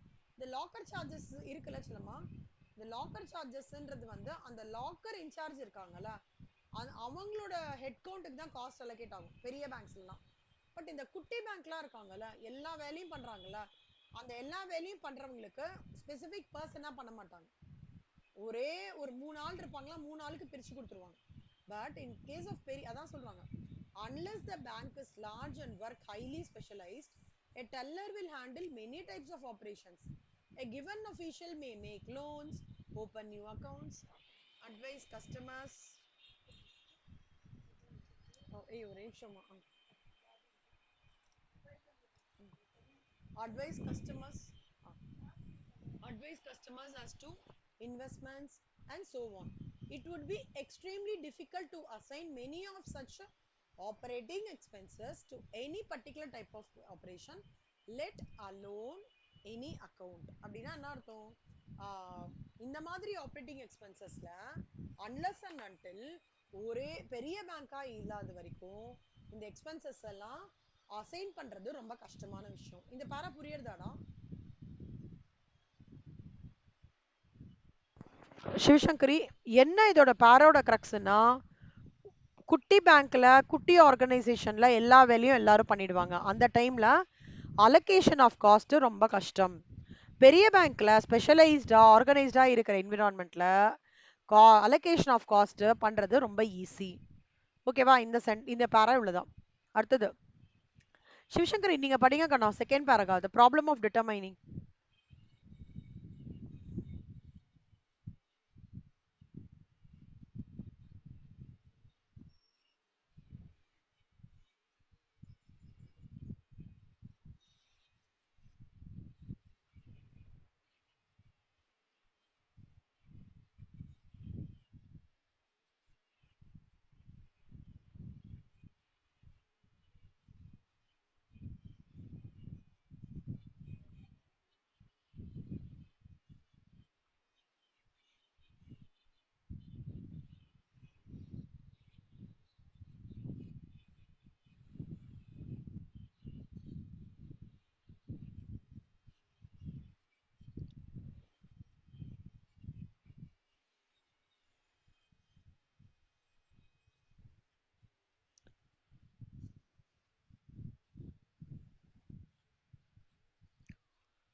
சூப்பர். ஒரு useful cost for handling an account involves obtaining data related to என்னெல்லாம் டேட்டா எடுத்துக்கணும். ஃபர்ஸ்ட் காஸ்ட் ஆஃப் ஃபங்க்ஷன்ஸ் என்னன்னு பார்த்துக்கணும். ஓகேவா? அப்புறம் நம்பர் ஆஃப் டிரான்சாக்ஷன்ஸ் ஹேண்டில்டு என்னன்னு பார்த்துக்கணும். அதுக்கப்புறம் so that the direct or semi cost may be determined. The average labor cost per transaction ஒரு டெல்லருக்கு and for transit clearing book keeping எல்லாமே அப்டைன்ட் வித் கன்சிடரபிள் அக்யூரசி. ஓகேவா? ஆவரேஜ் லேபர் காஸ்ட் இதுலேருந்து எடுத்துக்கலாம். இப்போ இந்த காஸ்ட் அலோகேஷன் இருக்குல்ல for all the necessary functions to these principal it becomes necessary to allocate the cost of all necessary functions to these and other principal banking. All allocations of fixed or indirect overhead allocations will be arbitrary but can be made in a reasonable logical manner by using appropriate basis. While the cost obtained from such an accounting procedure may be useful for setting service charges, it must be recognized that they do not have one important limitation. They are average cost and not differential cost. Therefore, they have limited usefulness for certain types of management decisions relating to expansion or contraction of services or changes in operation. என்ன சொல்றாங்க? Cost நான் வந்து allocate பண்ணணும்னா cost of the functions determine பண்ணிக்கணும். Transactions எவ்வளோ handle பண்ணுறாங்கன்றதை பார்த்துக்கணும். அதை வச்சு நான் ஆனுவல் லேபர் காஸ்ட் வந்து அசர்டைன் பண்ண முடியும். ஓகேவா? ஸோ அப்போனா என்ன அர்த்தம்? எனக்கு வந்து என்னோட ஃபிக்ஸடாக இருக்கட்டும் இன்டைரக்ட் ஃபிக்ஸடு காஸ்ட்டுக்கு ஆப்போசிட் மீன் ஃபிக்ஸட் காஸ்ட்டோட மீனிங் என்னடா? Indirect over. சரியா? ஃபிக்ஸட் காஸ்ட்டோ இன்டைரக்ட் ஓவரோ அப்போ என்ன ஆகும்னா அலோகேஷன்ஸ்ன்றது வந்து decision based or environment based. ஓகேவா? பட் அதை வந்து ரீசனபிளா பண்ணலாம். எப்படி ரீசனபிளா பண்ணலாம்?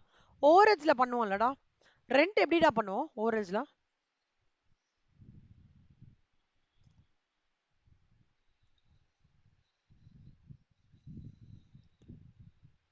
ம் ம் ம் ம்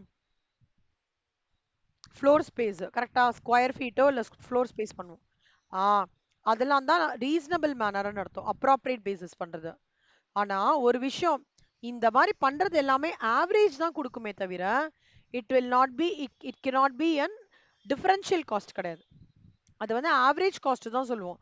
அப்ப ஆவரேஜ் காஸ்ட் தான் பண்ணும்போது நம்மளால அக்யூரேட் இது பண்ண முடியாது.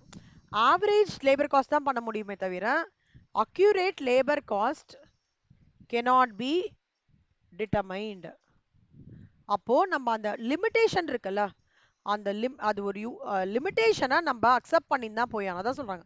therefore they have limited usefulness தான் அது for certain types of management decisions relating to ஒரு எக்ஸ்பேண்ட் பண்றதுனாமோ இல்ல அதை கம்மி பண்றதுனாமோ இல்ல ஆப்ரேஷன் சேஞ்ச் பண்றதோ நம்மளால ஒரு ஆவரேஜ் அவுட் ஆவரேஜ் பண்ணி தான் லேபர் காஸ்ட்டோ என்ன பண்ண முடியுமே தவிர நம்மளால எக்ஸாக்ட் காஸ்ட் பண்ண டிட்டர்மைன் பண்ண முடியாது. we have to go with that limitation, no other goன்னு சொல்றான். புரியுதா? படிச்சு பாருங்க. ஏதாவது டவுட்னா சொல்லுங்க, நான் திருப்பி எடுக்கிறேன். சரியா? ஆனா ஒரு ஒரு பேராவும் படிச்சுட்டு அதோட கிரக்ஸ் எழுதிக்கோங்க. என்ன புரியுறது அப்படின்னு சொல்லிட்டு. சரியா? சிவசங்கரி புரியுறதா கண்ணா? ஓகே. ஸோ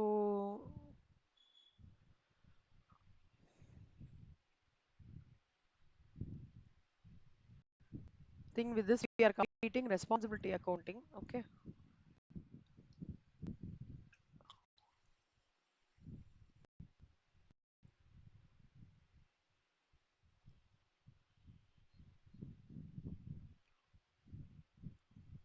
செல்லம் இதெல்லாமும் நல்லா படிச்சிருங்கடா. எம்சிக்யூஸ்ல கேட்பாங்கன்னா இந்த கீ டேர்ம்ஸ் பின்னாடி போட்டிருக்காங்கல்ல அது மறக்காம படிச்சிருங்க.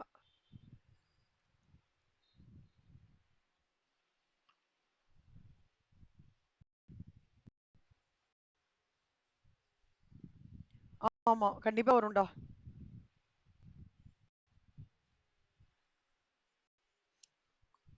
அதுவும் வருது. இவி 14 மார்க்ஸ் வருது. அதுல வந்து டூ பாயிண்ட் தியரி ரொம்ப இம்பார்ட்டன்ட். இவி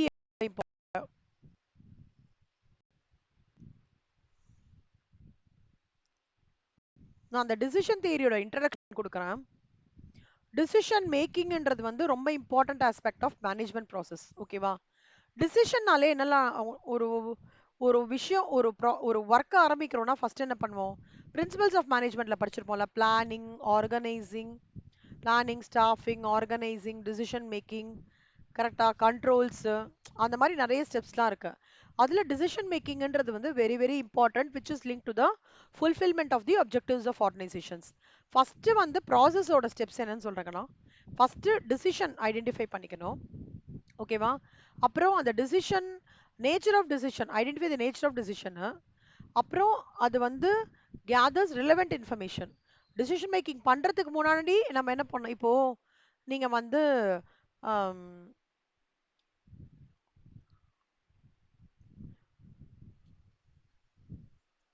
எம்பிஏ எம்பிஏ எடுக்கும்போது எம்பிஏ எடுக்கும்போதோ இல்லை சிஎம்ஏ எடுக்கும்போதோ கண்டிப்பா விசாரிச்சிருப்பீங்க, கரெக்டா? என்னெல்லாம் இன்ஃபர்மேஷன் இருக்கு, இது நம்மளுக்கு படிச்சா என்ஹான்ஸ் பண்ண முடியுமா, ஸ்கோப் இருக்கா, அந்த மாதிரிலாம் இது பண்ணீங்க. அப்பனா என்ன அர்த்தம்? இன்டர்னல் சோர்ஸ்னா என்ன? ஆஹ் நம்மளுக்கு தெரிஞ்சவங்களுக்குள்ளே பண்றது. எக்ஸ்டர்னல் சோர்சஸ்னா நான் மேகசின்ஸ் படிக்கிறது, டைரக்டா இன்ஸ்டியூட்ஸ் போய் பார்க்கறது. அது வந்து நம்மளோட லைஃப் டர்னிங் டெசிஷன் மேக்கிங். இப்போ நான் ஒரு ஆர்கனைசேஷனுக்குள்ள சிஇஓ லெவல்ல இருக்கேன்டா. ஒரு ஒரு ஒரு நியூ ப்ராடக்ட் எடுத்துட்டு வரணும்னு நினைக்கிறேன். அப்ப நான் ஃபர்ஸ்ட் என்ன பண்ணுவேன்? ஒரு சிஇஓ லெவல்ல என்னோட மேனேஜர்ஸை கூப்பிட்டு பேசுவேன், கரெக்டா? நம்மளுக்கு இந்த ப்ராஜெக்ட் எடுக்கிறோம், அந்த ப்ராஜெக்ட் எடுக்கிறதுக்கு நம்மளுக்குள்ள ஸ்கில் செட் இருக்கா, ஸ்கில் செட் உள்ளே இருக்காங்களா, வெளியிலேயே ரெக்ரூட் பண்ணுமா, நம்மளுக்கு வந்து அவைலபிள் எந்த டீம்ல அவைலபிள், யாரெல்லாம் பீப்புள் ஆஃப் ஸ்கில் செட், அந்த மாதிரி உள்ள இருக்கிறவங்க கேட்டுப்போம். அதுதான் இன்டர்னல் சோர்ஸ். எக்ஸ்டர்னல் சோர்ஸ்ன்றது வந்து that are available beyond the scope of the organisation. அப்படின்னா என்ன? நான் வந்து ஒரு ஹெச்ஆர் கன்சல்டன்ட்டை காண்டாக்ட் பண்ணிப்பா, இந்த எனக்கு ப்ராஜெக்ட் எடுக்க போறேன், இதான் ப்ரொஃபைல், எனக்கு ஆளை ரெக்ரூட் பண்ணி தந்துருங்க. இன்னொன்னு என்ன? இந்த ப்ராடக்ட்டை ஒருத்தர் இந்த ப்ராடக்ட் எடுத்துக்கிறியான்னு கேட்குறாங்கல்ல. தெர் இஸ் ப்ராடக்ட்ன்றது ஒரு ப்ராஜெக்ட்னு சொல்றேன்டா. நியூ ப்ராஜெக்ட் இருந்தா அந்த காம்படிட்டர் யார்? அந்த காம்படிட்டர் ஒரு பர்சன் நம்ம கிட்ட கேட்கறாங்கன்னா, அந்த பர்சன் வேற யார்கிட்டயாவது ஏற்கனவே காண்டாக்ட் பண்ணிருக்காங்களா? அந்த குடுக்குற பர்சன் வந்து அவங்களோட வந்து கிரெடிட் வர்த்தினஸ் எப்படி? அவங்க குடுக்குறவங்க வந்து எவ்வளவு தூரம் பொட்டன்ஷியலானவங்க, இல்ல ஏதாவது ஃப்ராடு கறந்துருக்கா, அந்த மாதிரிலாம் நம்ம வந்து எக்ஸ்டர்னல் சோர்சஸா விசாரிப்போம், கரெக்டா? இதுதான் நம்ம இன்டர்னல் சோர்ஸ் அண்ட் எக்ஸ்டர்னல் சோர்ஸ்னு சொல்லுவாங்க. Any internal sources information within the organisation, external sources available beyond the scope of the organisation. ஓகேவா? இதெல்லாம் ஐடென்டிஃபை த ஆல்டர்னேட்டிவ்ஸ், என்னெல்லாம் ஆல்டர்னேட்டிவ்ஸ் இருக்குன்றதை ஐடென்டிஃபை பண்றது. அப்புறம் எவிடன்ஸ், ஒன்னொன்னுத்துக்கும் நம்ம எவிடன்ஸோட பார்க்கணும். இப்போ டெசிஷன் மேக்கர் வந்து அவரோட நாலேஜ், அவரோட ஸ்கில் செட் எல்லாத்தையும் எடுத்து இது எடுத்துக்கலாமா, இந்த இந்த ப்ராஜெக்ட் எடுத்துக்கலாமா வேண்டாமா, ஓகே இந்த ப்ராஜெக்ட் எடுத்தனா என்ன ப்ரோஸ் அண்ட் கான்ஸ் இருக்கு, அந்த மாதிரி ஒன்னொன்னா போடுறதுடா. இப்ப தண்ணி எடுக்க கிணத்துக்கு போறீங்கடா, சிம்பிளா சொல்றேன். தண்ணி எடுக்க கிணத்துக்கு போறீங்க. ஆனா உங்களுக்கு தனியா ஒரு பம்ப் செட் வேற இருக்கு, குளம் இருக்குன்னு வச்சுக்கோங்க, 3 இடம் இருக்கு. சிவசங்கரி ஃபீல் பண்றாங்க, நம்ம பேசாம குளத்துக்கு போய் எடுத்துட்டு வந்துடலாம் தண்ணிய. எதுக்கு வந்து நம்ம கிணறு போனா இழுக்கணும், கையெல்லாம் வலிக்கும்னு நினைக்கிறாங்க. ஓகேவா? அது சிவசங்கரியோட பாயிண்ட் ஆஃப் வியூ.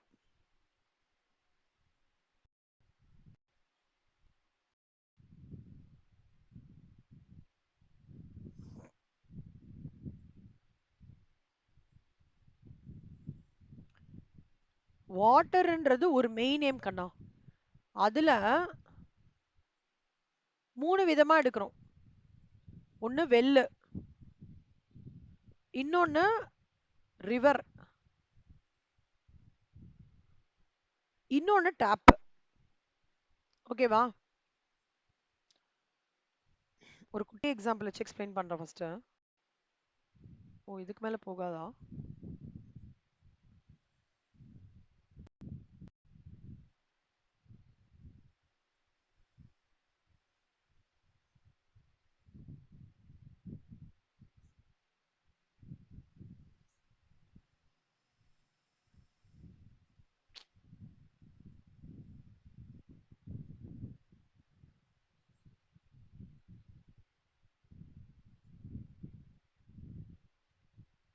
ஆ, வெல்ல இருந்து எடுக்கிற ப்ராபபிலிட்டி வந்து சிவசங்கரி. ஓகே, வெல்ல இருந்து எடுக்கிற ப்ராபபிலிட்டி சிவசங்கரியை பொறுத்த வரைக்கும் 0.1 தான். ரிவர்ல இருந்து எடுக்கிற ப்ராபபிலிட்டி சிவசங்கரிக்கு 0.9. டாப்லேருந்து எடுக்கிற ப்ராபபிலிட்டி சிவசங்கரிக்கு 0.5. அப்போ ப்ராபபிலிட்டி ஆஃப் சக்சஸ் என்னடா 0.5. அப்போ ப்ராபபிலிட்டி ஆஃப் ஃபெயிலியர் என்ன 0.5. கரெக்டா? பாதி பாதி. அங்க மொத்தம் 1ன்னு வரணும் இல்லையா நம்மளுக்கு? ரிவர்லேருந்து எடுக்கிறது சிவசங்கரிக்கு 0.99னா ப்ராபபிலிட்டி ஆஃப் ஃபெயிலியர் என்ன? ஆ வெள்ளுக்கண்ணா? ஆ புரியுதா சிவசங்கரி? அப்புறம் ஃபர்தரா இப்ப திருப்பி டேப்ல போய் சிவசங்கரி நிக்கிறாங்க. இங்க போய் நிக்கிறாங்க. ஆனா செம்ம கியூ இருக்கு. அவங்களோட ப்ராபபிலிட்டி ஆஃப் சக்சஸ் 1 to 1 இல்ல. அவங்களுக்கு தண்ணி இங்கேருந்து கிடைக்கணும்ன்றது 0.4 இருக்குன்னா இப்போ ப்ராபபிலிட்டி ஆஃப் தண்ணி கிடைக்காதது எவ்வளவு இருக்கும்?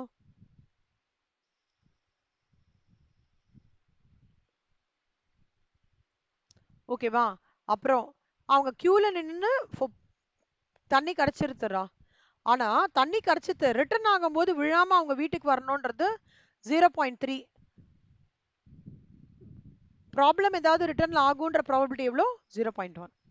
இந்த மாதிரி ஒரு சினாரியோவை till the completion of the scenario என்னெல்லாம் certainty of success, certainty of failure இருக்குன்றத in terms of probabilityல define பண்றதாகட்டும், ஓகேவா? in terms of percentageல define பண்றதாகட்டும், and இந்த entire decision makingல என்ன uncertainty இருக்கு, ஓகேவா? அதுக்கான ரீசன்ஸ் என்னன்றதை சப்ஸ்டான்ஷியேட் பண்றதாகட்டும், அதெல்லாம் தான் நம்ம டிசிஷன் மேக்கிங்ல படிக்க போறோம். இது வெள்ளு ரிவர் டேப் இல்ல, இதே ஒரு ப்ராடக்ட் எடுத்துக்கோங்களேன்.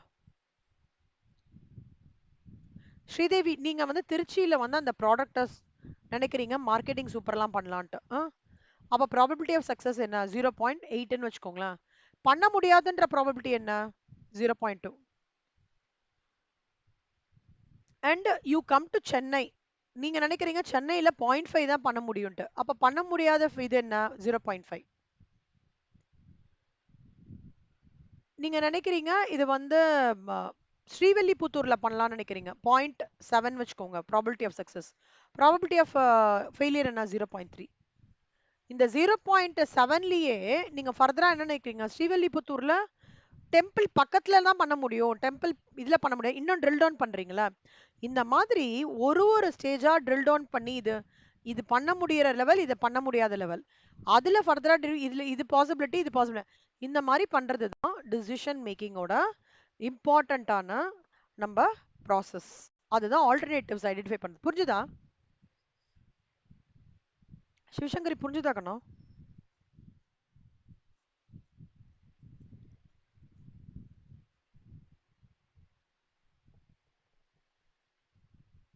இப்போ சிவசங்கரி கேஸ் எடுத்துக்கலாமே. இப்போ செப்டம்பர் 22 லாஸ்ட் டேட் சொன்னீங்கல்ல. இப்போ செப்டம்பர் 22 லாஸ்ட் டேட்ன்ற போது கரெக்டா சிவசங்கரி? அக்டோபரா? October October. எவ்வளோ மந்த்ஸ்டா நோட்டீஸ் பீரியடு? 3 months ஆச்சு. இப்போ வந்து அக்டோபர் 22 பண்றீங்கன்னா உங்களோட ஒரு ப்ராபபிலிட்டி அக்டோபர் 23 வேற ஒரு இடத்துல ஜாயின் பண்ணலாம் இல்லையா? 1 month கேப் எடுத்துட்டு சிஎம்ஏ எழுதிட்டு ஜான்லேருந்து ஜாயின் பண்ணலாம். இதுதான் உங்களோட டிசிஷன் மேக்கிங். இது வந்து கிராஃபிக்கல் ரெப்ரசன்டேஷனாகவும் இல்லை ப்ராபபிலிட்டி மூலமாகவும் இல்லை டேப்லர் காலம் மூலமாகவும் பர்சன்டேஜ் மூலமாகவும் படிக்க போகிற சாப்டர் தான் இந்த decision making theory, decision theory. சரியானா? இப்போ எவிடன்சஸ்லாம் நீங்க பார்த்துட்டு ஆக்ஷன் எடுக்கிறீங்கல்ல கண்ணா, அதுதான் ஸ்டெப் நம்பர் 5. அப்புறம் ஆக்ஷன் எடுத்த உடனே steps R undertaking, decisions arrive பண்ணிட்டோம், அப்புறம் எவாலுவேட் பண்ணுவீங்க. ஓகே, இந்த டிசிஷன் நம்ம எடுத்ததுக்கு இது அவுட்கம் வருது. சப்போஸ் எனக்கு ரெண்டு விஷயம் இருக்கும், எப்பவுமே எப்பவுமே நம்ம நினைச்ச மாதிரியே நடக்குமா? நடக்காதுல்ல. ரெண்டு விஷயம் இருக்கும், ஒன்று நினைச்ச மாதிரி நடக்கும், இல்ல அது என்ன நடக்கணும்ன்றத நம்ம நினைக்கலன்னு அர்த்தம் இல்ல. ரெண்டு விஷயம் தான். ஒண்ணு கரெக்டா நினைச்ச மாதிரி நடக்கும், இல்லையா அது ஏதோ ஒரு பாயிண்ட்னால நம்ம இன்னும் எஃபோர்ட் போட்டு பண்ற மாதிரி இருக்கும். அதுதான் சொல்றாங்க, it is if the decision is not result is not achieved, the whole process has to be revisited. நான் சிஎம்ஏ இன்டர் தேர்ட் அட்டம்ப்ட்லயே என்னமோ முடிச்சேன்டா. ஃபர்ஸ்ட் அட்டெம்ப்ட் பண்ணும்போது டாக்ஸ்ல 65 70 வாங்கினேன், எக்ஸம்ஷன் வந்தது. அடுத்த டைம் எழுதினா காஸ்டிங்ல எக்ஸம்ஷன் வந்தது. அப்ப எனக்கு வந்து ஃபினான்ஷியல் அக்கௌண்ட்ஸும் லா மட்டும் தொங்கிட்டே இருந்தது. லா சுத்தமா எனக்கு தியரி பேப்பர் சுத்தமா எப்பவுமே வராது. இல்ல சுத்தமா வராதுன்னா நான் I will feel very tough செக்ஷன்ஸ்லாம் ஞாபகம் வச்சுக்கிறதுக்காக. 3வது ட்ரிப் வந்து என் ஃப்ரெண்டு சொன்னான், நீ அப்படி படிக்காத, ஏன் ஸ்ட்ராட்டஜி வந்து படி. அவ வந்து சிஏ சிஎஸ் ரெண்டுமே இன்டரே முடிச்சிட்டா அப்போ. அவ என்ன ஸ்ட்ராட்டஜி சொன்னா, பேர் ஆக்ட்னு ஒன்று வாங்கி வச்சுக்கோ லாக்கு, அதை டெய்லி படிச்சுட்டே வா. ஒரு நாள் இது படிக்கிறேன்னு திருப்பி அடுத்த நாள் படிக்கலாம். அப்படி நீ படிக்க படிக்க உனக்கு செக்ஷன்ஸ்லாம் ஞாபகம் வரும். நாங்க இருக்கும்போது லா பேப்பர் ரொம்ப ஸ்ட்ரிக்டா வேல்யூ பண்ணுவாங்கடா. ரொம்ப ஸ்ட்ரிக்டானா செக்ஷன்ஸ் எழுதலன்னா அடிச்சிருவாங்க எங்க பேப்பர்லாம். அப்போ இது பண்ண அப்போ என்ன அர்த்தம், நான் வந்து I'm trying to see, I'm I'm trying to revisit the whole process. I have revisited my whole process and try to identify எங்க பிளாக் மார்க்குன்னு பார்த்துட்டு என்னோட ஃப்ரெண்டோட சஜஷன்ல I work out, I cleared. Stage 1 நான் கிளியர் பண்ணிட்டேன் அப்போ. ஸோ அது மாதிரி தான் கண்ணம்மா, ஒரு ஒரு டிசிஷனும் ரிவ்யூ பண்ணி நம்ம எடுத்து எங்க நான் இம்ப்ரூவ் பண்ணோம், எங்க நான் வந்து இன்னும் ஸ்ட்ராட்டஜி எதுவும் அடாப்ட் பண்ணிக்கணும்னு பார்க்கறது தான் ரிவ்யூ ஆஃப் டிசிஷன். ஓகேவா? இப்போ இந்த டிசிஷன் தியரின்றது பார்த்தீங்கன்னா கண்ணா, எக்கனாமிக் அண்ட் ஸ்டாட்டிஸ்டிக்கல் அப்ரோச்ல வரும். அப்புறம் வந்து பர்சன்டேஜஸ் பேஸ் பண்ணி பண்ணுவாங்க. ஓகேவா? சம்டைம்ஸ் சினாரியோ பேஸ்டு படி இருக்கும், அந்த மாதிரி இருக்கும் டிசிஷன் தியரின்றது. இது வந்து டிசிஷன் தியரின்றது it's not accounts chapter, it's more of a mathematics and statistics chapter. ஓகேவா? அந்த மாதிரி எடுத்துக்கலாம்.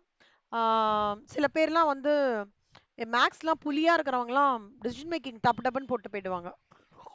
ஆனா என்னன்னா இதுக்கு வந்து கொஞ்சம் நிதானம் வேணும். ஓகேவா?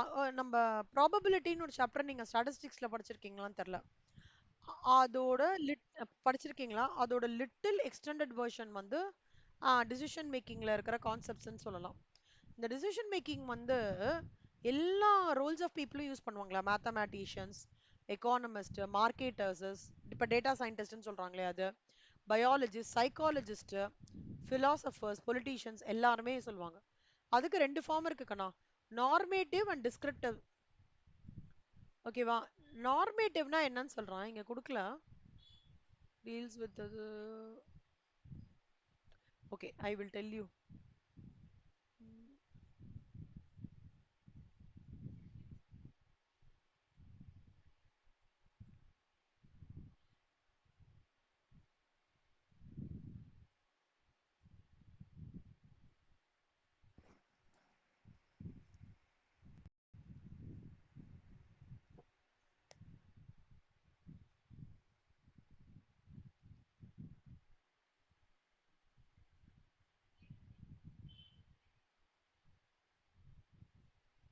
நார்மேட்டிவ் ஃபார்ம்னா என்ன அர்த்தம்னா, இது இப்படி நடக்கிறது, ஓகேவா, அப்படின்றத நம்ம ஆஸ் இஸ் அக்செப்ட் பண்ணிக்கிறது. டிஸ்கிரிப்டிவ் ஃபார்ம்னா அது உள்ள டெல்ட் பண்ணி என்னதான் ப்ராப்ளம், இது இப்படி போறதுன்றது ஈஸி கோயிங். டிஸ்கிரிப்டிவ்னா என்னதான் பிரச்சனை, என்னதான் ஆகுது. சைக்காலஜிஸ்ட்லாம் பாத்தீங்கன்னா உனக்கு என்னதாம்மா பிரச்சனை அப்படிலாம் கேட்பாங்க. என்னதான் உனக்கு ப்ராப்ளம் அப்படின்னு டீப்பா போறோம்ல, அது டிஸ்கிரிப்டிவ். புரியுதா? எனக்கு இது இந்த மாதிரி ப்ராப்ளமா இருக்குன்னு சாதாரணமா சொல்றது. டிஸ்கிரிப்டிவ்னா உள்ள டீடைல்டா அண்டர்ஸ்டாண்ட் பண்ணிக்கிறது, ரூட் காஸ் அனாலிசிஸ்னு சொல்லுவாங்க. ஓகேவா? அதுதான். சலம் சர்டனிட்டி, அன்சர்டனிட்டி, ரிஸ்க், மூணு வார்த்தையோட மீனிங் சொல்றான். சர்டனிட்டி அப்படின்னா இது கண்டிப்பா எனக்கு தெரியும், இது வரப்போறதுன்னு எனக்கு கண்டிப்பா தெரியும்.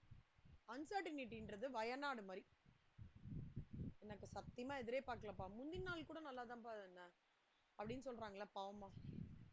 வயநாடு பாத்தீங்களா? ரொம்ப கொடுமையா இருக்கு. இன்னும் கூட எடுத்துட்டு இருக்காங்கப்பா டெட் பாடிஸ், இன்னும் எடுத்துட்டு இருக்காங்க. ரொம்ப கஷ்டம்.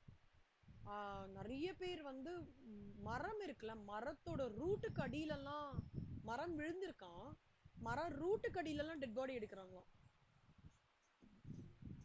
ரொம்ப கஷ்டம். அன்சர்டனிட்டினா என்னன்னா வயநாடு எனக்கு நடக்கிறதே தெரியவே தெரியாது. ரிஸ்க்னா என்ன அர்த்தம் தெரியுமா? ஏதோ ஒண்ணு நடந்துருச்சு, ஓகேவா, இல்ல இல்ல, ஏதோ ஒரு விஷயத்துல நான் இறங்கியிருக்கேன், ஆனா எனக்கு விஷயம் இறங்குறதுக்கு முன்னாடியே தெரியும் இது கண்டிப்பா இதுல ரிஸ்க் ஜாஸ்தியா இருக்குன்னு சொல்லிட்டு. இப்போ இது பாத்தீங்கன்னா கணமா, இந்த ரம்மி கேம்னு ஒண்ணு சொல்றாங்க தெரியுமா, கேள்விப்பட்டிருக்கீங்களா? ரம்மி சர்க்கிள், அது கம்ப்ளீட்டாவே ரிஸ்க் தான்டா. அது தெரிஞ்சுட்டே இறங்கி ஏமாந்து நிறைய பேர் சூசைட்லாம் பண்ணிட்டு இருக்காங்க. சர்டனிட்டி அப்படின்னா என்னன்னா, எனக்கு வந்து இது ரிஸ்க்னு கிடையாது, பட் இதுல லிட்டில் பிட் ஆஃப் ஒரு ப்ராப்ளம் இருக்கு, ஆனா நான் ப்ராப்ளம ஃபேஸ் பண்ணிடுவேன். அதுன்றது சர்டைனிட்டி. ஓகேவா? அன்சர்டனிட்டின்றது எனக்கு சுத்தமா அவேர்னஸே இல்லாதது அன்சர்டனிட்டி. இது மூணுத்துக்கும் இது இது வந்து ஓவராலா ஒரு ஹை லெவலோட அண்டர்ஸ்டாண்டிங். ஓகேவா? இப்போ செல்லம் 12:08 ஆயிடுச்சு. நம்ம இதோ முடிக்கிறேன் இன்னைக்கு. ஏன்னா ரெஸ்பான்சிபிலிட்டி அக்கௌண்டிங்கே தியரி ஜாஸ்தி. தியரியா எடுத்துட்டே இருந்தேன்னா வேக் ஆயிடும். நீங்க ஒண்ணு வேணா பண்ணுங்க கண்ணா. இதை சும்மா கோத்ரூ பண்ணிட்டு வாங்க. ரிஸ்க் அன்சர்டனிட்டினா என்ன? ஓகேவா? நாளை கண்டிஷன்ஸ் ஆஃப் அன்சர்டனிட்டி இதெல்லாம் எடுத்துட்டு we will go to solved cases. இது வந்து எப்படின்னா ப்ராபபிலிட்டி, அப்புறம் வந்து கொஞ்சம் ஆஃப் பெர்சன்டேஜஸ் இந்த மாதிரி, அப்புறம்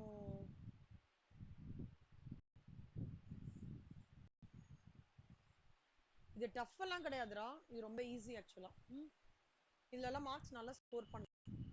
ஸ்டாண்டர்ட் டீவியேஷன் இந்த குட்டி நோட் மட்டும் நாளைக்கு பக்கத்துலயே ரெடியா வச்சுக்கோங்க. சரியா? நான் சொல்ல சொல்ல சொல்ல எல்லா ஃபார்முலா எழுதிக்கோங்க. Coefficient of variation. ஏய் இதெல்லாம் வந்து எம்சிக்யூல வரும்டா, ஈஸியா பண்ணிடலாம். குட்டி ஃபார்முலா ஈஸியா அப்ளை பண்ணிடலாம். ஓகே. எவ்வளவு இல்லஸ்ட்ரேஷன்ஸ் இருக்கு இதுல? இது கடைசி சாப்டர்ல. இதை தவிர நம்மளுக்கு அந்த 2 பாயிண்ட் இருக்குல்ல.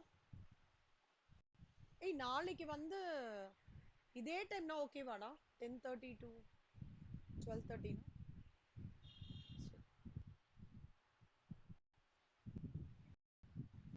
ஓகேவா? ஸ்டூடெண்ட்ஸ் உங்களுக்கு ஓகேவா? ஓகே கண்ணா, நாளைக்கு உட்காந்துன்றலாம். நாளைக்கு உட்காந்துண்டு நான் வந்து என்னமா 16 ஓகே. நான் வந்து உங்களுக்கு எல்லாத்துக்கும் த்ரூ பண்றேன். அந்த அதுக்குள்ள அந்த குட்டி நோட்ல நேத்திக்கு சொன்னேன்ல இவே இவிஏ அதெல்லாம் முடிச்சு விட்டுருங்க. இவிஏ 2 பாயிண்ட் ரொம்ப இம்பார்ட்டன்ட்.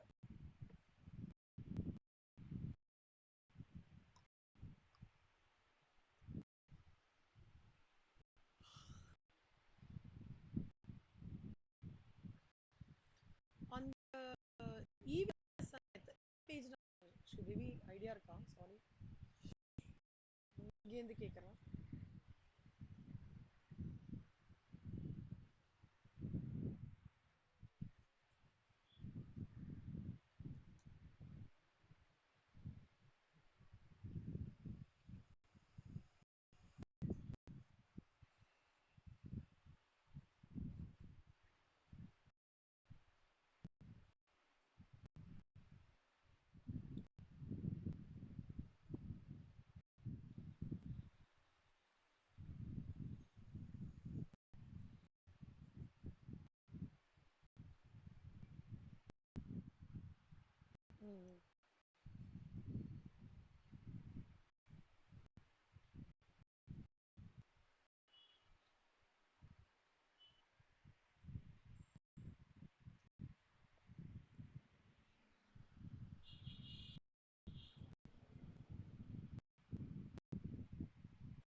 நேத்திக்கு எது வரைக்கும் கொடுத்தேன் உங்களுக்கு?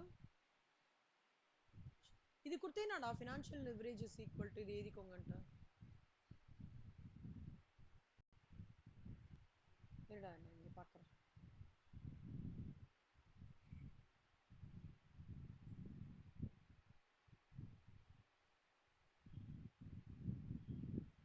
இது வரல போல இருக்குல்ல. நான் இன்னைக்கு என்னெல்லாம் ஆட் பண்ணணும்னு எழுதிட்டோமா இங்க? ஃபினான்ஷியல் லிவரேஜ் திருப்பி எஃப்எம்ல வரா இதெல்லாம். ஓகே,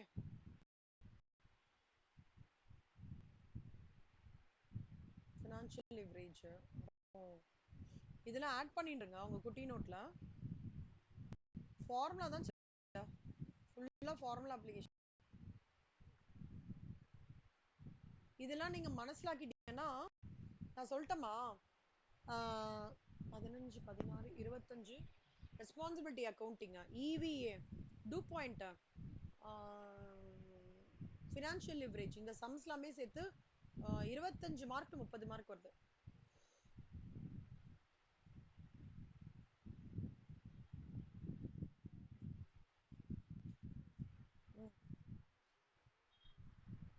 எதுலடா ஆகணுமா? அப்படியா?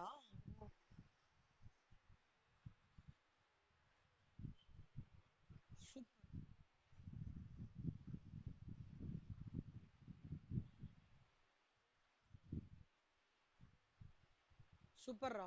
அதான் நான் சொல்றேன் பாருங்களேன். கண்டிப்பா இதுல இருந்து நான் டேம் ஷுவரா நீங்க நம்ம இல்லஸ்ட்ரேஷன்ஸ் புக் பேக் இது மட்டும் போட்டீங்கன்னா நான் கான்ஃபிடென்ட்டா சொல்றேன். எங்க ஒரு ஃபேக்கல்டி கிட்ட நேத்திக்கா முந்தா நேத்தி கூட பேசினேன். அவங்க கூட அதான் சொல்றாங்க. இந்த December June next June December எல்லாமே மெஜாரிட்டி இல்லஸ்ட்ரேஷன்ஸ்ல இருந்து வருமாண்டா அப்படின்னு அவங்க ஆன்டிசிபேட் பண்ணியிருக்காங்க. ஆனா நம்ம வந்து ஒரு டாபிக்க கூட விடக்கூடாதாண்டா. ஒரு டாபிக் ஒரு தியரியா இருக்கட்டும் ஒண்ணு கூட விடக்கூடாதான். நீங்க இதே ஸ்ட்ராட்டஜி ஸ்டேஜ் ஒன்னுக்கும் அப்படியே அப்ளை பண்ணுங்களேன். டாம் ஷியூர் சொல்லுவேன் நீங்க எல்லாருமே 60க்கு அபோவ் வாங்குவீங்க. ஓகேவா? டாக்ஸ் நல்லா ப்ரிப்பேர் பண்ணிக்கோங்க செல்லம். டைரக்ட் டாக்ஸ் மட்டும் சிவசங்கரி ஆர்ஆர் அகாடமி பேசிட்டீங்களா கண்ணா? பேசிருங்கண்ணா. All the best. அதே மாதிரி இப்போ யாராவது சார் ஸ்பெசிஃபிக்கா போன வாட்டி என்ன ஏதாவது இன்ஸ்டியூட்ல இவங்கன்னு சொல்லலாம், ஜென்ரலா உங்களுக்கு ஒரு ஒப்பீனியன் சொல்றேன். யாராவது இந்த என்னோடது மட்டும் படிங்க, யாராவது ஃபைனல் கூட நீங்க போறீங்கன்னா இது மட்டும் படிங்க, என்னோடது மட்டும் படிங்க அப்படின்னு சொன்னா அதுக்கு வந்து செகண்ட் ப்ரிஃபரன்ஸ் கொடுங்க. சரியா? ஏன்னா ப்ரொஃபஷனல் எக்ஸாம்ஸ்ல வந்து பொறுத்த வரைக்கும் இந்த புக்கு மட்டும் படிங்க எந்த மட்டும் படிங்கன்னு சொல்றதுக்கெல்லாம் ரொம்ப ரிலே பண்ணாதீங்க. ஓகேவா? Don't get carried away by those words. Okay? Always இதுதான் ப்ரொஃபஷனல் கோர்ஸை பொறுத்த வரைக்கும் stick to your study material and practice all the illustrations, practice all your MCQs, objectives, next suggested answers, e-bulletin. இதுதான்டா கோர்வையா. ஆனா ஒரு டாபிக்க கூட எந்த புக்கோடதும் விட்டுறாதீங்க. ஒரு டாபிக். ஓகேவா? இப்ப இன்டர் பொறுத்த வரைக்கும் நம்ம எல்லா டாபிக்கும் எல்லாத்தையுமே கவர் பண்றோம் இல்லையா? அந்த மாதிரி தியரியும் விட்டுறாதீங்க. லாஸ்ட் ஜூன்ல என்ன இருக்குன்னா யாரோ ஒரு சார் வந்து ஸ்பெசிஃபிக்கா இந்த புக்கை மட்டும் படிங்கன்னு சொல்லி ஸ்டூடெண்ட்ஸ் இது பண்ணி ப்ராப்ளம் ஆயிருக்கு போல இருக்கு. அந்த புக்கை மட்டும் அவங்க படிச்சிருக்காங்க போல இருக்கு. பாவம் அதுலேருந்து எதுவுமே வரலன்ட்டு எம்ஓபி வைஷ்ணவ் பசங்களாம் நேற்றுக்கு எனக்கு ஃபோன் பண்ணி ஒரே புலம்பல். அப்புறம் நான் ஜென்ரலாக சொன்னேன் அந்த மாதிரி எப்பவுமே அப்படி பண்ணாதீங்க. இப்போ நம்ம பிகாம்ல படிக்கிறதுலாம் வேறடா. அந்த மயூரா வச்சு படிச்சது. மயூரா தெரியும்ல பிகாம்ல? மயூரான்னு ஒன்று இருக்கு. அதுல படிச்சாலே போதும், ஒரு 3 வாரம் படிச்சா அதுலேருந்து வந்துடும். ஆனா ப்ரொஃபஷனல் எக்ஸாம்ஸ்லாம் நம்ம சொல்ல முடியாது. அதனால இப்பவே உங்களுக்கு 2 பேருக்கும் சொல்லிட்டேன். யாராவது ஃபைனலுக்கோ இல்ல நீங்க வேற ஏதாவது சிஎஸ்சிஏ எல்லாம் பண்றீங்கன்னா எந்த மட்டும் படிங்க இது படிச்சா போதும்னு சொல்றாங்கன்னா அதுக்கு அது படிங்க. படிக்க வேணாம். செகண்ட் ப்ரையாரிட்டி கொடுத்து ஸ்டடி மெட்டீரியல் முடிச்சிடணும் நீங்க. ஓகேவா? ஸோ சிவசங்கரி நீங்க டைரக்ட் டாக்ஸ் கேட்டுருங்க செல்லம். செல்லம் கேட்டுட்டு ஆன்லைன் ரெக்கார்டிங் வாங்கிக்கோங்க. வாங்கிட்டு பார்க்க ஆரம்பிங்க. சூப்பரா பிரசாத் சார் சூப்பரா எடுப்பார். அது மட்டும் கேரண்டியா சொல்றேன். ஓகே. லேர்னிங் கர்வ்னு ஒரு கான்செப்ட் இருக்கு கண்ணா. ஏய் யாராவது சமை 2 பேருக்கும் சமைக்க தெரியும்ல? ஃபர்ஸ்ட் தடவை சிவசங்கரி நீங்க ஃபர்ஸ்ட் தடவை என்ன ஃபுட் பண்ணீங்க?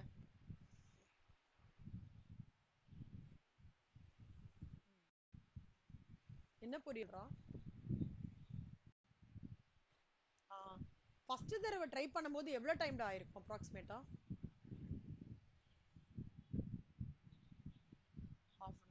சூப்பர்.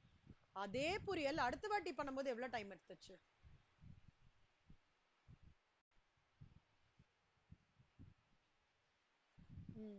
அதே பொரியல் தேர்ட் டைம் எவ்வளவு எடுத்துச்சு?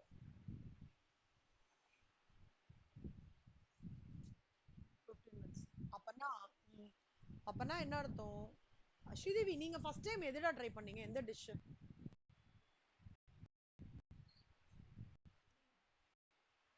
சாதம் வச்சீங்க. இப்ப சாதம் எவ்வளவு டைம்? ஃபர்ஸ்ட் டைம் சும்மா சாதம் வைக்கும்போது எவ்வளவு டைம் இருந்திருக்கும்? இப்ப எவ்வளவு டைம்ல வைக்கிறீங்க? அதுவே மேக்ஸிமம்ல. அதான்டா லேர்னிங் கர்வ்ன்றது அதான். நான் முதல் தடவை ஒரு வேலை செய்யும் போது 10 மணி நேரம் எடுக்கிறேன்னா அடுத்த தடவை அதையே வேலை செய்யும் போது 70% ஆஃப் தி ஏர்லியர் டைம், அதாவது இந்த லேர்னிங் கர்வ் 70% வச்சுக்கோங்களேன். அடுத்த டைம் வந்து நான் வந்து அது 50% தான் டைம் எடுப்பேன். அதுக்கு அடுத்தது வந்து 30%. இதை தான் வந்து லேர்னிங் கர்வ் அப்படின்னு சொல்லுவாங்க. இதுதான் கான்செப்ட். இந்த கான்செப்ட் வச்சு தான் நம்ம சம்ஸ் பார்க்க போறோம். ஓகேவா? சும்மா ஒரு ஒரு பேசிக் ஐடியா குடுக்குறேன். வேற எதுவும் இல்ல. எக்கனாமிக் வேல்யூ ஆடட்ல ஆமாண்டா நான் எல்லாமே இந்த இந்த என்ன சொல்லலாம்? ஆ எஃப்எம், அதாவது எஃப்எம்மும் இந்த இவிஏ அந்த ரேஷியோஸ் எல்லாம் இந்த இதோட கிளப் ஆகுது.